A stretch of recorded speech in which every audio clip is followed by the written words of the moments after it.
engage with people on email, or, be on Reddit, be on YouTube, you need to be everywhere, because consumers are so complex and they're on all platforms.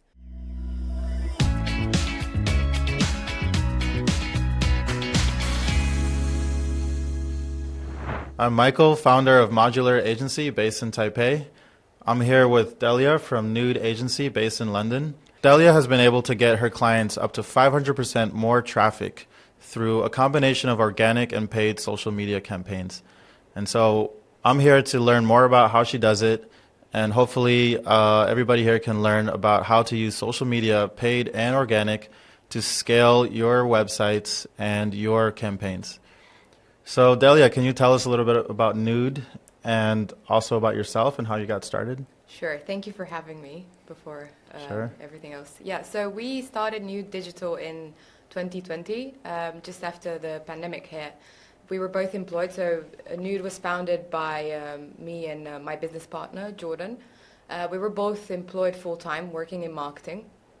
I was working for a luxury travel company, and he was working more into the B2B space, also in marketing for an events company. And I think we'd been talking about setting up an agency since 2019.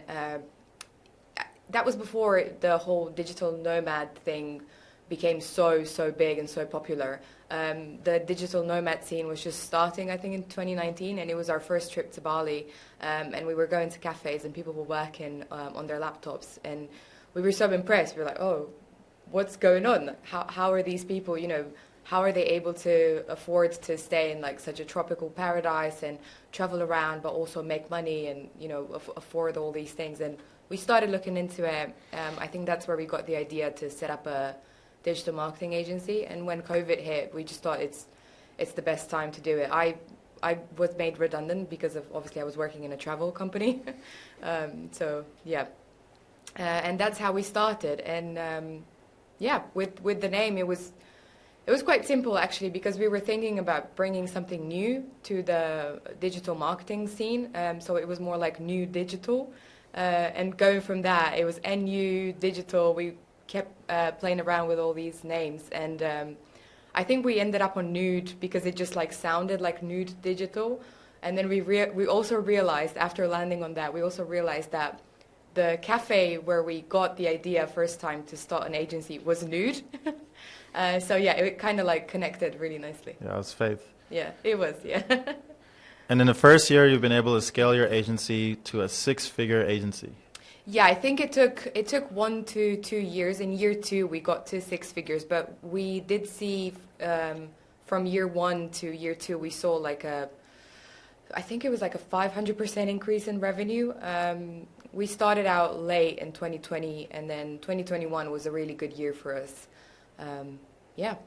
So you're obviously doing something that clients find very valuable. Can you tell us what is the kind of secret sauce, or what is the service you provide to your clients that's so valuable to them? Yeah, I'm very grateful that we have a very high client retention rate. Most of our clients have been with us since 2020 or 2021. What we offer mostly, so most of our packages, what most of our clients go for is a combination of organic and paid social media. That means, organic posts across all social channels that are appropriate for their business. So Facebook, Instagram, Snapchat, TikTok, LinkedIn, and then we combine this with paid advertisement also on socials. Okay, and so why can you talk about who are the exact people in a company who work with you? Are they the marketing managers? Are they the CEOs, owners? Or does it depend on the size of the company? Do you mean in our agency or no, like your clients? On the client side, who are the kind of the roles who you work with? It's usually marketing seniors, if they have a marketing team. But a lot of the times we saw that businesses come to us and they don't have a marketing team. They'll have like one dedicated marketing person or no one at all, and it would be, in that case, it would be the business development manager who reaches out to us and who we work with. So I think it's either a marketing senior or someone in business development. Yeah. Okay, so for a lot of these social channels, we keep hearing that it's important to use social media, especially LinkedIn for B2B space, Facebook and Instagram for B2C. So what is the value that you provide to them? Because they can obviously post stuff by themselves. It's very easy to use. Can you talk about your agency's true value to these marketing seniors? Sure. I think it is true. A lot of these businesses, and we heard that sort of excuse from a lot of businesses as well, like, oh, we can do this ourselves. And then they refuse our service, and we follow them on socials, and then we see like this week they're posting once, and then in 2 weeks they're posting 3 posts in the same week. So it comes down to organization, to, you know, it's a time thing as well. Most of these businesses don't have time to do it by themselves, so that's when they reach out to an agency. What we provide is a structured content plan, and we make sure that every content piece that we create provides value and is relevant to their audience. That's why we insist on having 2 to 3 weeks in the beginning, just to onboard the client, to kind of get acquainted with their target audience, because all of the content that you create, in order to have like a successful content strategy, it needs to be built around your target audience. We've seen so many businesses and so many brands, especially B2C brands, they create all this content without keeping in mind who their ideal customer is. And then they're disappointed that they're not getting engagement, or, you know, they're not making sales, they're not getting inquiries. And a lot of the times the reason is because the content that they're posting does not provide value to the people that follow them. So it sounds like one of your biggest value adds is you keep pulling your clients back to their target audiences if they start to get distracted. And that's something that we've seen also in our agency, is that sometimes our clients are not really conscious of who their target audiences are, and they're not even conscious that they need to really tailor stuff to their target audiences. So it's refreshing to hear that this is something you also deal with. So what I would like to learn is, how do you go about working with clients and learning who their target audiences are? Because sometimes if you launch a product out into the world and people buy it, it's not always easy to figure out the target audiences. Do you have a methodology for that? Yeah, so usually when we onboard a client, if they don't know, or if they're a bit confused about who their target audience is, we always recommend going back and analyzing their previous purchases or their previous inquiries, and kind of making a spreadsheet of the traits of who these people are who bought their service or their product.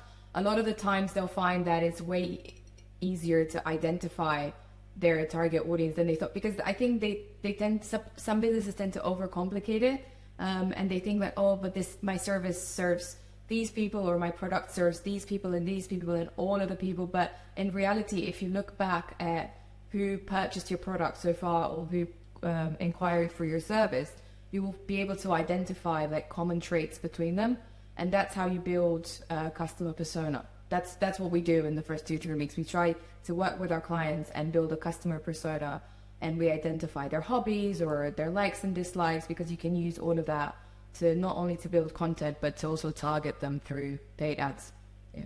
But then a lot of your clients or a lot of marketing or business owners might think, well, now I'm limiting myself by niching down, and I'm losing out on these other personas.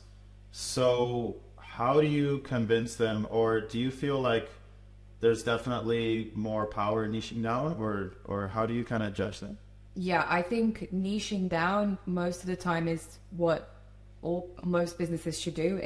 I mean, unless you have a product like, I don't know, like a jacket or like a piece of clothing that is literally for everyone. But even in those situations, brands will find that they become more successful if they narrow down their designs or, you know, their product to like a specific part of a specific segment of the market. The way we kind of explain this to our clients is by asking them to look at their performance, and then we simply ask them, if your product is for everyone and you think you're doing well, then why are you on scope? You know? Awkward silence after that question. Exactly. And it's difficult. It's difficult for agencies as well, I think, because there are a lot of agencies who kind of want to focus on everything. and offer be like a one-stop shop for all businesses. And that never really works unless, you're very big. It works for big agencies because they already have like a big stack of client portfolios. But for small agencies and people just starting out, it's always best to niche down and focus on like a smaller segment of the market. Okay, so we mostly do content production for our clients. So for us, social media, organic and paid is a bit of a mystery, and I'd love to learn more. Can you talk about how do you combine organic and paid, and why not go all in on paid and get faster results, or why not all in our organic? Can you talk about that? Yeah, I think this is one of my favorite topics, and it's why this is what we try to explain to our clients every time they jump on a call. And most people say they don't have the budget for paid ads, but so basically this is how we explain it. With organic, it's quite hard a lot of the times to get like a very big reach very fast. So this is where ads come in. Ads help you get your brand name out there at a way faster pace than organic does. So what happens is usually that your customer will see an ad on Facebook, and let's say they don't click on it, but they will follow your page or they will engage with it. And then that's where the organic content comes in, because we use organic content to nurture those followers and then turn them into leads or customers. So that's why we usually recommend pairing the two services, because the paid gives you like an accelerated, growth, an accelerated path to more brand awareness. And then the organic content comes in as nurturing, brand building, and then it kind of helps you get those people who are kind of interested but not at conversion stage. It helps them get to conversion. And okay, so during the early stage, you start with organic and paid at the same time, and then let's say the campaign's going on months, even years later, should they still combine the two, paid and organic? Yeah, I think this is an ongoing game, especially because with organic strategies, they're definitely a long-term game. We never recommend and we never implement a purely organic content strategy if the client wants quick wins. So that's never the case. When you say long-term, can you give us the time frame that, let's say, your client should expect some returns from organic? At least a year. At least a year? I think so, yeah. It obviously depends a lot on the industry, because I think e-commerce tend to see a faster results. But in the B2B space, or any other like higher value consumer products, it will take a long time if it's purely just organic content. All right, you heard that, guys. It's going to take a year of your commitment for an organic campaign to bring back that ROI. So have patience. But in the grand scheme of things, 1 year is not really a long time, is it? No, because hopefully your business is not going to last for just a year or 2 years.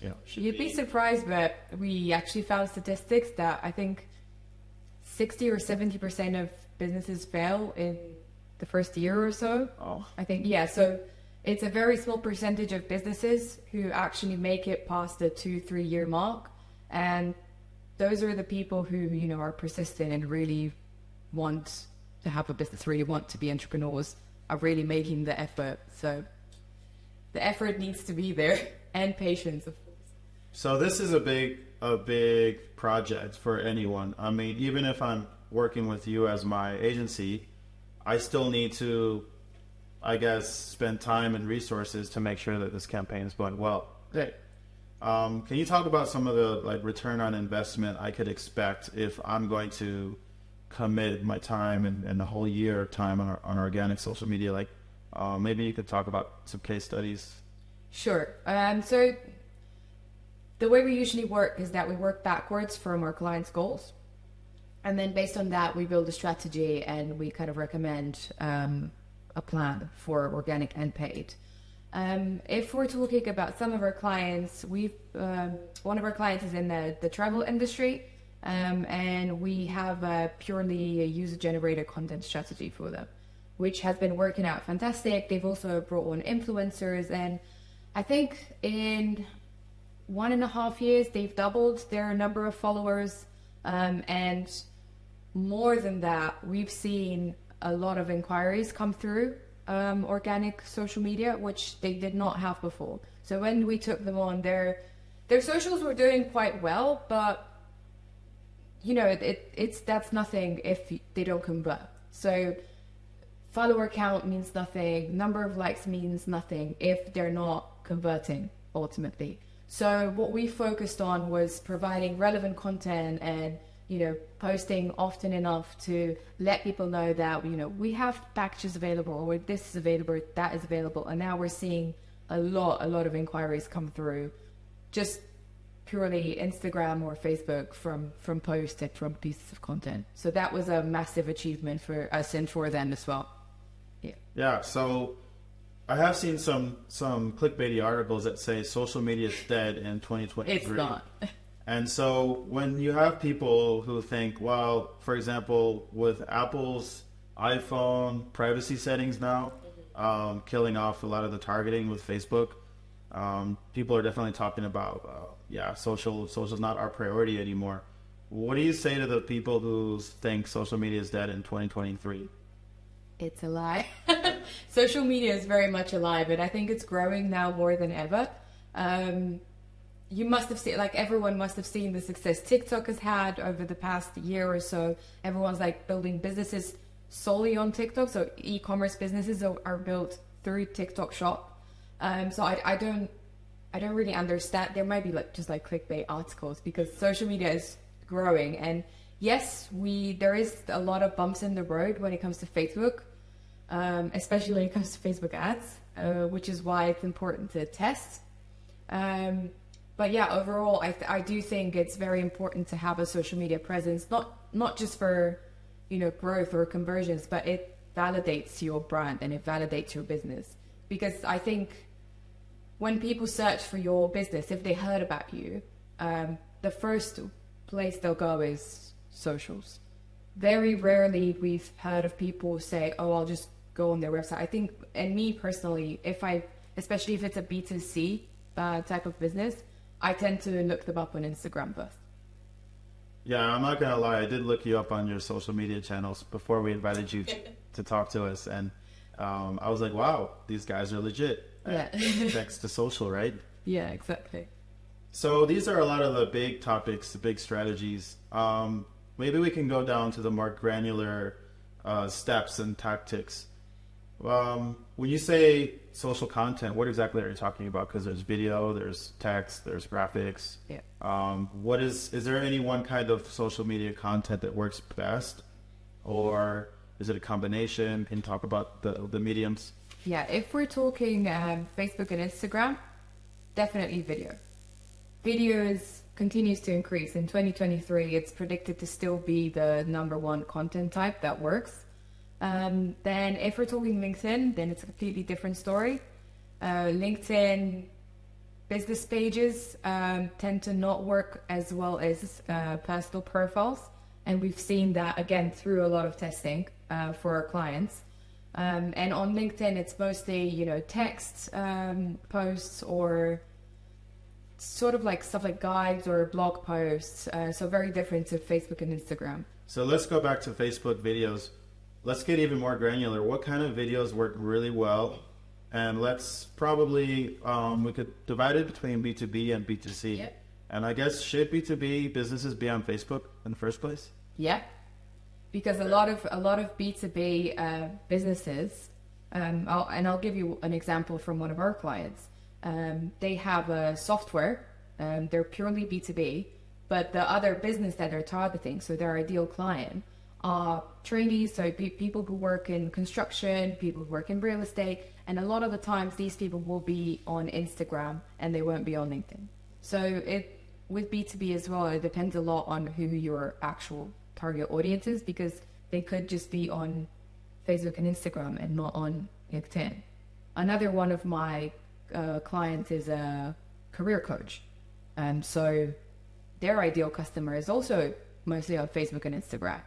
So B2B definitely is not limited just to LinkedIn. Facebook and Instagram are still very big for this type of business as well. Okay, you guys heard that. B2B, Facebook, Instagram, do it. It's not only about LinkedIn.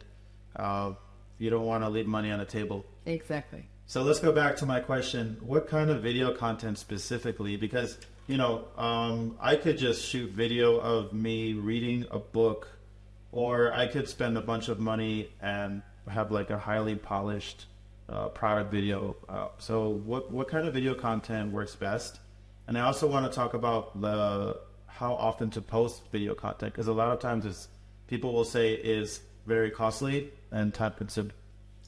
Well, I would argue the costly part, because you mentioned like very polished product videos, and we used to love those. We love video editing as well and creating content. And I think previous to 2021, let's say, these polished videos were very much in. Now, because TikTok and Snapchat were so much on the rise, and especially in 2022, we've seen a massive shift towards organic looking video content. So we're talking text to speech, the TikTok videos where people just film, it's just user generated content with text to speech, or just people use it for ads as well. It's just simply something that you've created in Instagram. And I think the way the algorithm works as well on Instagram and Facebook is that they tend to favor these videos that have been created inside the platform, rather than something that's been like super polished and done with like weeks of post-production. On the other hand, I still think like these type of polished product videos will never really truly die. I think this other type of video that's like organic looking, user generated, is just like a fad for now.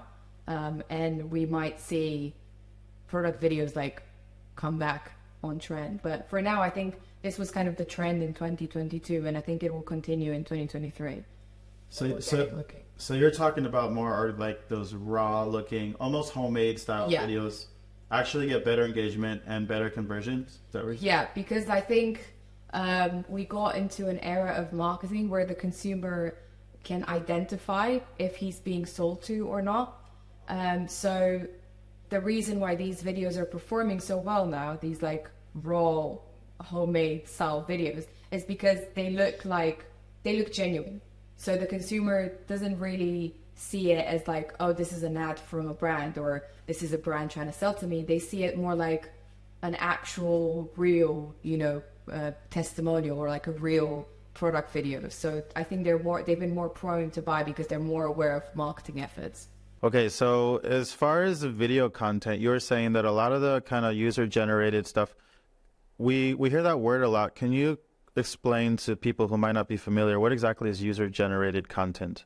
So what we refer to when talking about user-generated content is either us pulling content from users who are using the product or have been to the destination that you're advertising or are using the service, but they're not paid. So you have to ask for permission to use their content, or you pay influencers or, just like content creators to use your product or use your service, and then they create that content for you. So in all of these situations, the content that you get from these people is user generated. So it's content created by other people using your product or service.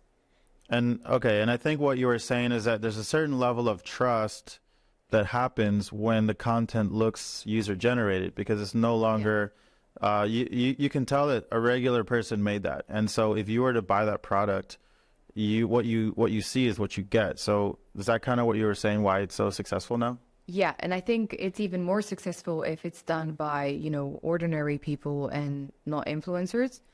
So if just this random reel pops up in your feed and it's this person that you've never seen in your life using this product, and they're praising how good the product is or how good the service is and how they changed their lives, or that it has this benefits and it did this for them, you're more prone to believe them, because I think there's not only a distrust towards marketing efforts because people like recognize them, it's also more of a distrust towards big influencers now. So yeah, I think this user generated content that looks organic and raw and not edited tends to, inspire trust. Okay, and we work with some of the big tech companies in Taiwan and some big global tech companies.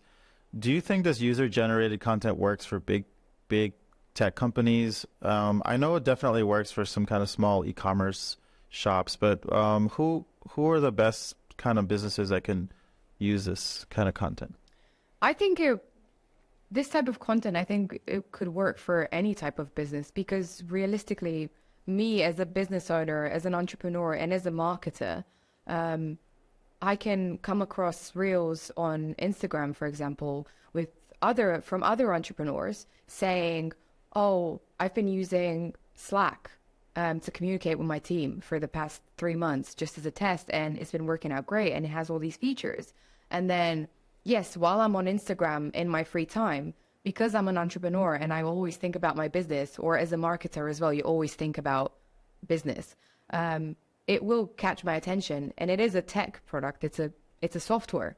And it's the same with other things, like, I don't know, Monday.com, they advertise on all channels. They don't use user generated, but if they did, like, I would definitely be very prone to give it a go, because I saw another entrepreneur who's not ultra famous or, whatever. I'd be keen to try it because, another person in the same industry as me tried it and they said it helped them a lot. So yeah, I think why not? User generated content, if done right, it can help businesses in all industries. Okay, so that's kind of a revelation for a lot of people, I think. And the old way of doing social media, when I say the old way, let's say pre-pandemic, was a lot of graphic design and text-based post. Is that kind of post still relevant now? Are we talking just Facebook and Instagram? Well, yeah, let's say Facebook, Instagram, LinkedIn.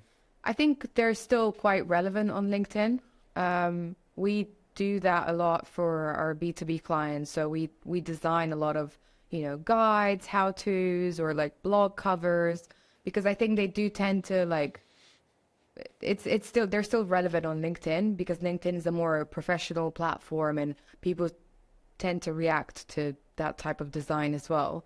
Less so on Instagram, but I think there's still an element there that needs to exist if you want to kind of be different from the rest of the accounts or be different from your competition. I think that design element and adding your branding to your content is important, because then it helps with brand recognition and brand awareness. And then, if you have even your logo on like a piece of content that's very simple, then it stays in the back of the mind of the consumer.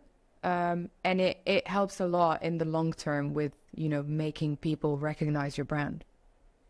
Okay, so I've seen a lot of people kind of try with social media and it kind of fails and they don't get the results they want and then they give up.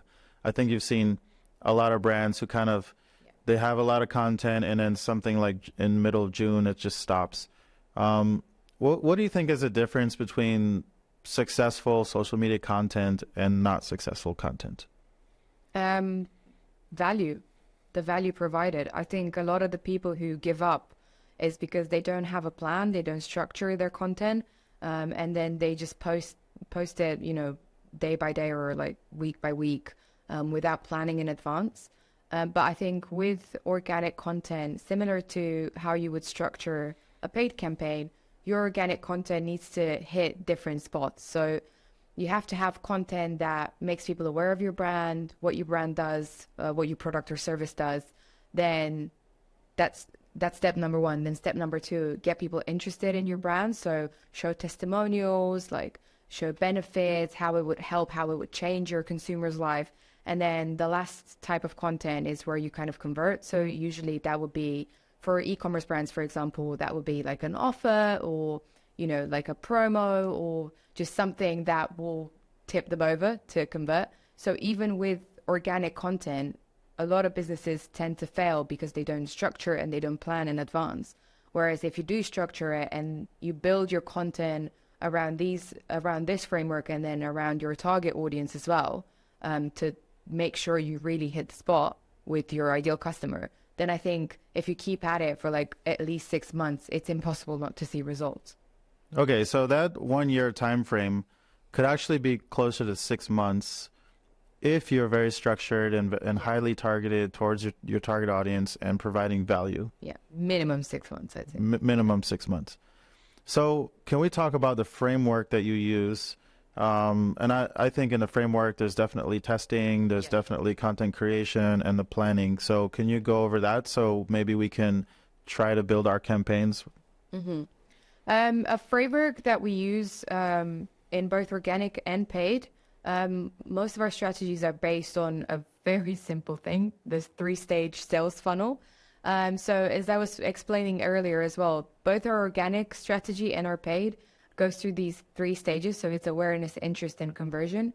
And then if we're talking organic content, this is what we kind of like try to do with all of our clients. First of all, we try to understand, the product, the unique selling points, the benefits, how you can convert your ideal customer, and then build content that fits into these 3 stages of the funnel. And then once you've identified, what kind of goes where, because in the awareness stage, obviously you need to make people aware of your service, right? Of your brand, of your business. Then in the interest stage, where you narrow down in the funnel, it's letting people know why they should buy this service or product, or like how this would benefit them, and then show that it's worked for other people. So that's where testimonials come in.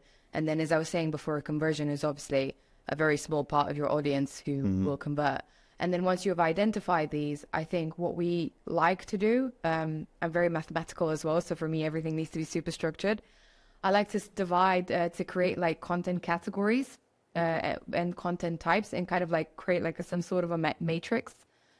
So if we're talking our agency, for example, because we have a few different services, the way we split our content is I've got content on Facebook ads, and I've got content on organic posts and organic content. Then I've got content that I'm creating about strategy, and then, it's content categories that refer to everything that we do. And then within these categories, we attribute content types. So let's say Facebook ads, right? I'm doing guides and how-tos. I'm doing blogs, I'm doing curated content, and then I'm doing like a text post on LinkedIn. So we like to structure everything. And then I think what people don't realize is that once you have this structure, everything's way easier to plan. And you tend to like create these content plans with way more ease, because you put it into a content plan, and then you're like, I've got this content category, this content type, and I'm doing this today with this objective. And then it's very easy to create it. So that's the kind of framework that we work around, and it kind of works for both organic and paid. Okay, so this is very good. Nessa over there, who's in charge of our social, hope you're listening. This is what we're going to be doing from this year. So awareness, stage 1, interest, stage 2, and conversion, stage 3. Can you kind of go over a typical post, what that would look like for the awareness stage, and then the interest stage, and then the convert stage? Yep. So I think a typical post for awareness is obviously introducing your brand or introducing your product, showing what it looks like, describing what it does, stuff like that. Just like basic, making people aware of what your product or service does. Then in the interest stage, I usually recommend here using like testimonials or user-generated content, because it's kind of what captures attention and gets people interested in your brand. When it comes to benefits, you can use benefits for both stages, awareness and interest, and combine them with testimonials, for example, for the interest stage. Then for conversion, this is a bit different for each company or like each brand, because B2B don't tend to do promos that often or offer discounts or stuff like that. It's way easier for B2C.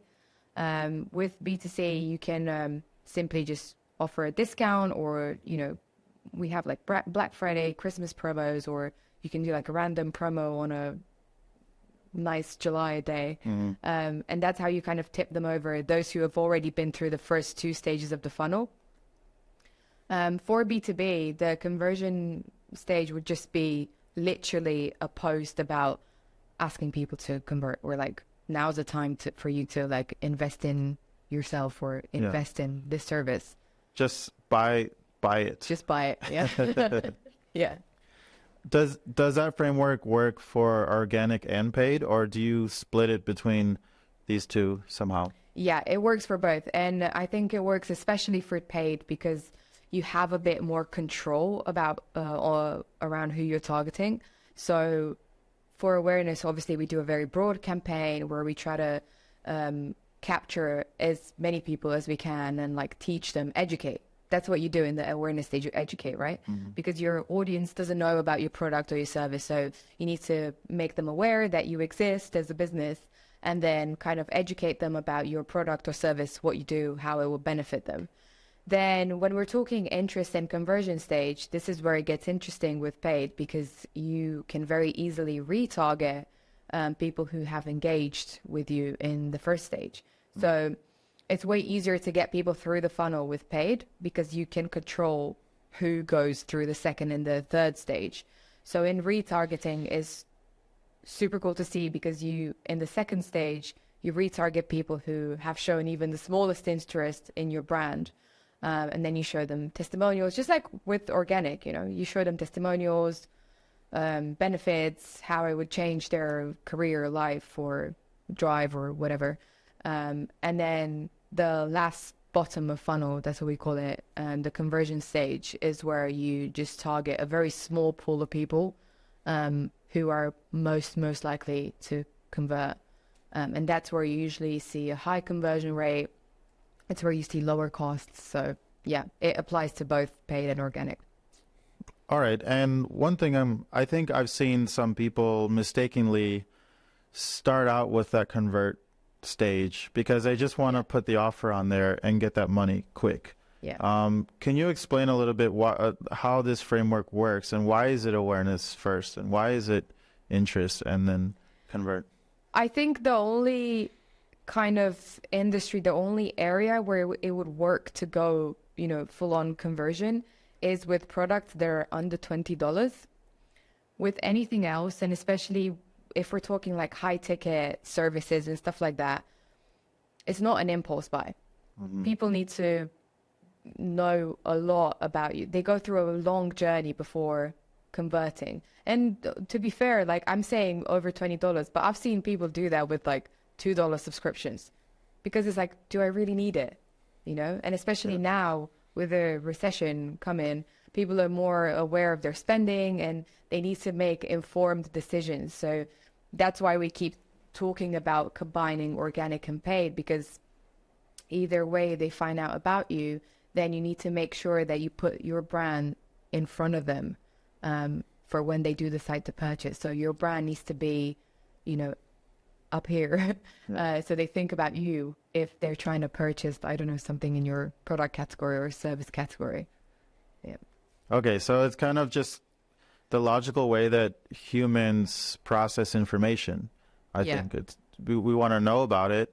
We want to know the benefit for us, and then we want to know, well, how can I get it? Yeah. I think it sounds like that. Yeah. That's why we always recommend like being present on multiple social media platforms, or doing like a multi-channel strategy. Multi-channel meaning not only, you know, socials, but also Google ads, or like have a Google My Business listing, or, you know, engage with people on email, or, you know, be on Reddit, be on YouTube, you need to be everywhere, because consumers are so complex and they're on all platforms. So the way a customer journey could look something like, they saw an ad for your product, and then they followed you, and then they keep seeing your posts on Instagram, and then maybe 2 months later they're like Googling something in your category, and you've got a Google ad running, so your website shows up first. They go on your website, they don't buy, but they go on your website, but because they've gone on your website, they'll be retargeted now, even if it's like 2-3 months later. Maybe they don't buy then, but they'll subscribe to your newsletter. So this is like, you know, it's a very long and complex journey. So you need to make sure you're present everywhere to capture these consumers. So yeah. Yeah, I think I read that you have to, once you look at a product or a brand 7 times, then you're ready to purchase. Yeah. Yeah. All right. So is there anything that we should be aware of in 2023 on our social campaigns, or anything we should be doing differently or focusing more time and energy towards now? I think in 2023, and I think we wrote a blog post about this recently, video will still be leading the field. Like video content is still going to be king. And that's what we're focusing on as well. For most of our clients, we're trying to like move away from static and trying to go more into the video content for ads as well, because they just work better. Like we've tested all types of content and just video works better. So if there's one thing that I would advise anyone with a business or anyone in marketing is to really focus and hone in on video content, because it's not dead and it's going to be very much alive and leading in 2023. Yeah. Okay. Actually, I need to backtrack. I wanted to ask you about that testing content. What's your framework for testing social media content? So when you spend all that time and effort and money on producing content, you know it's going to work. Well, I think, testing is important because, as I was saying, these platforms tend to be like changing constantly, especially looking at Facebook and Instagram. They've been changing algorithms like every 2 months or like every year. There's this like massive update, especially when it comes to ads. I don't even want to get into that. That's just so complex. But with organic as well, Instagram's going through so many algorithm changes that you can't rely on the strategy that, or on the content that you built like 6, 7, 8 months ago. You can't rely on that to still be working now. So you're basically constantly testing. And then if you see that you've done the same content type in the same content category like 3, 4, 5, 10 times, and you're just not getting engagement, then it's time to scrap it. So that's why we always do, for example, bi-monthly or monthly performance checks.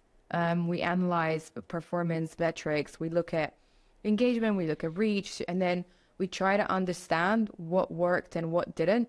And then if something worked really, really well, we'll replicate it. If something didn't work at all, we'll definitely scrap it.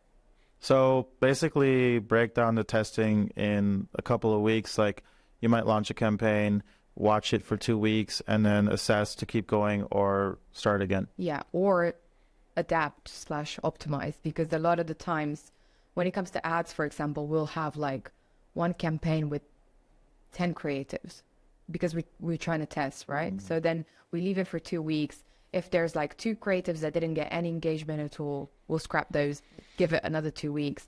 And then you slowly like refine your campaign. And I think it works the same with organic content.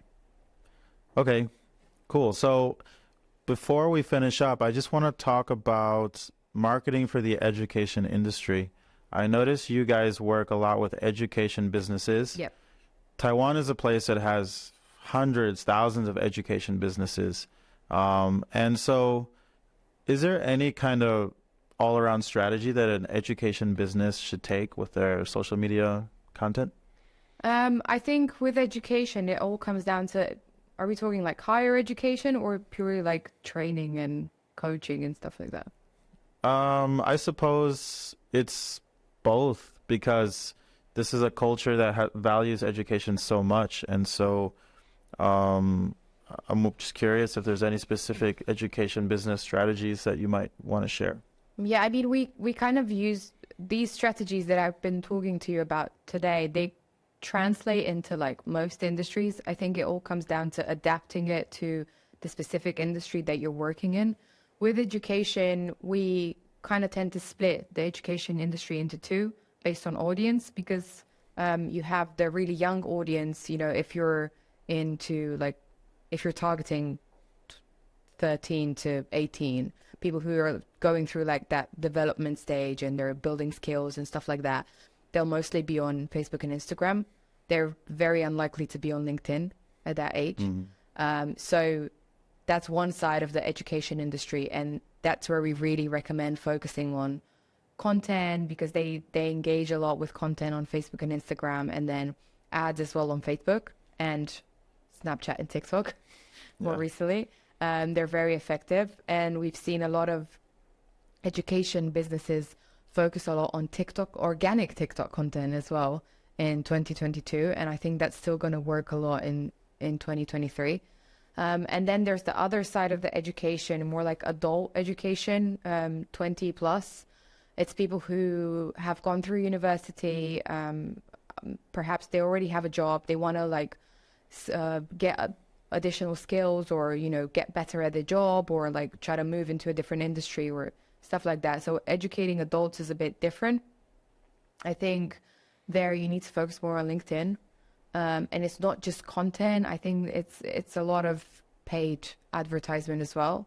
The attention span is very low across all age groups. So with organic content, you need a very strong hook. I think especially for like younger age groups, you need a very, very good hook. Otherwise, you've lost them. Yeah, I'm a little bit worried about our future with all these kids with such short attention spans. Yeah. And I'm old enough to remember when, you know, we didn't even have social media, and I used to watch an entire PBS documentary. And I don't think the kids these days can sit through that. So, all right, very good strategies. So I think that's about it for me, unless there's anything else you want to add. So there you have it. Strategies for your social media campaigns in 2023, whether you're a tech company, an entrepreneur, an education business. What we learned, I think that the big takeaway is combine your social, paid, and organic campaigns. Take the time to follow through 6 months to a year on your organic campaigns. Focus a lot on video content. And yeah, thanks for being here. Thank you, Delia from Nude Agency. What's the best way to contact you? Website? Through our website. It's very simple, nude.digital. Or you can contact me directly at Delia, that's DELIA, at nude.digital. Okay. We're on socials as well, so that's an easy way to get in touch. Yeah. Okay, great. So leave a comment below if you have any questions for me or Delia, and we'll see you in the next video. Thank you.